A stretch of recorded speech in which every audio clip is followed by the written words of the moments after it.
یو د نظر او بل د زړه تاوان دی ځینې مخونو ته کاته تاوان دی په تور ازنه تور حال چوټ په منې پړندو سترګو کې رانجه تاوان دی دا دې چې خاندي دا زما ګټه ده دا زه چې جاړم دا د تاوان دی او جانانه هسې تنګ نظره یې نو کنې په مینه کې د څه تاوان دی کال به کوئ موږ ته په شپږ پنځه یو پنځه صفر نهه درې اور که څوک موږ ته SMS کول غواړي نو اوبه لیکئ چې RD 93 خپل نوم خپل علاقې نوم او یو ښکلی شان پیغام وسین به کې موږ ته پته اتیا یو اتیا من یعنې 8881 باندې دې سره سره تاسو زموږ پروګرام په ویب باندې هم اوریدلی شئ اوبه لیکئ چې www.radiodilber.pk اور 93 من لایو نشریات کې موږ سره حصہ واخلئ دا آی خلکو یو جهان منه چې ټون کړی دی FM93 ریډیو دلبر چارسده او اوس دا یوه ګنټه به زمونږ دا خوږې ترخې خبرې برداشت کوي دا آی خلکو یو جهان منه څوک چې مونږ برداشت کوي اور زمونږ پروګرام چې کوم دی دا معلوماتي پروګرام هم دی د غپ شپ پروګرام هم دی زمونږ په پروګرام کې موږ تاسو نه زده کړه کوو تاسو به زمونږ نه زده کړه کوئ غپ شپ هم لګېږي او زده کړه به هم کوو ګور کېږئ به بالکل نه بیزاره او بیمینته محبته پوی دی نشم په پته محبته د حوس د تند بوی د نراهیږي یا خرابه یا غلطه محبته و موږ د یو بل د مهونو مجنونان یو موږ نه یو په غلطه محبته د دې خار د ښکلو ډېرې جبې زده دي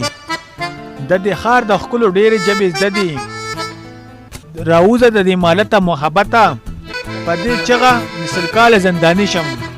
ای د امن ضمانته محبته او منیر جان له خو د جون خوري کړو منیر جان له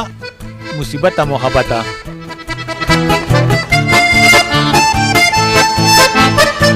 کال به کوئ موږ ته په شپږ پنځه یو پنځه صفر نهه درې پروګرام کې به ګپ شپ هم لګي پروګرام کې ښکلی کوېسچن هم دی پروګرام کې ښکلي لطیفې هم دي خو دا هر څه کېږي د اخلاقو د دایرې دننه پروګرام کې اول نمبر کوېسچن وورئ او واده کړومبې روټۍ سړو له ولې ورکوي کړي وي که نه اور چې خاص کر جمې کړی رامزه کوي چې غټ روجې وي اوهو او لر چې بس روټۍ وخوري واپس یې نه راځي او ښځې چې کمې وي که نه چې سار شي نو اول به بچي پاکوي بیا به خپله ځان تیاروي بیا به ځان سینګاروي او د هغې نه بعد به بیا ځي واده له او چې کله واده لر شي نو دومره میکاپ یې کړي چې توبه خدایه نو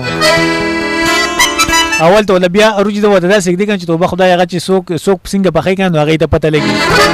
زه به یې نه وایم صحیح ده زیات تر دا جنکۍ یادوم که نه ودونو کې دومره ډېر ځان ښیي او چې کور کې د ټایم تپوس وکړي نو یې غټه ستن پاته ده وړه پلس ده که چېرته تاسو سوچ وکړئ که نه ټایم پسې خبر را یاده شوه نو ګړی کې چې کوم دي که نه یو غټه ستن ده ګنټې والا بل چې کومه ده منټ والا ستن ده که نه او ټول نه چې کومه یو بل ستن ده که نه نو هغه ده سیکنډ والا ستن ټول نه زیات محنت کومه یوه ستن کوي سیکنډ والا ستن کوي که نه او د هغې نه بیا کم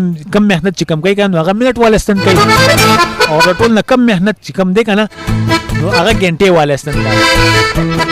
زموږ زندګۍ کې زموږ ډېر خلک دي زموږ زندګي سپورټ کوي موږ سپورټ کوي موږ ولې څه اهمیت نه ورکوي حتی کې نن سبا کې چې کوم دا نوجوانان دي که نه دی کور کې زموږ مور پلار موږ سپورټ کوي د خبرو چل راته ښیي د ناستې چل راته ښیي د ګرځېدو چل راته ښیي بیا سکول کې زموږ ټیچر حضرات چې کوم دي که نه موږ سره ډېر محنت کوي هغه زمونږ مور پلار زمونږ ټیچر چې کوم دی که نه هغه زمونږ په زندګۍ کې د سیکنډ والا ستن عمره محنت لري هغه نه سپورټ مونږ کوي مونږ هغې ته توجه بالکل نه ورکوو زمونږ مور پلار مونږ سره څومره محنت کوي زمونږ ټیچران مونږ سره څومره محنت کوي د هغې مثال د سیکنډ والا ستن دی نن سبا زندګۍ به کې ګپ شپ به لګېږي راځي به په شپږ پنځه یو پنځه صفر نهه درې باندې مونږ ته کال کوئ په 8881 مونږ ته SMS کوئ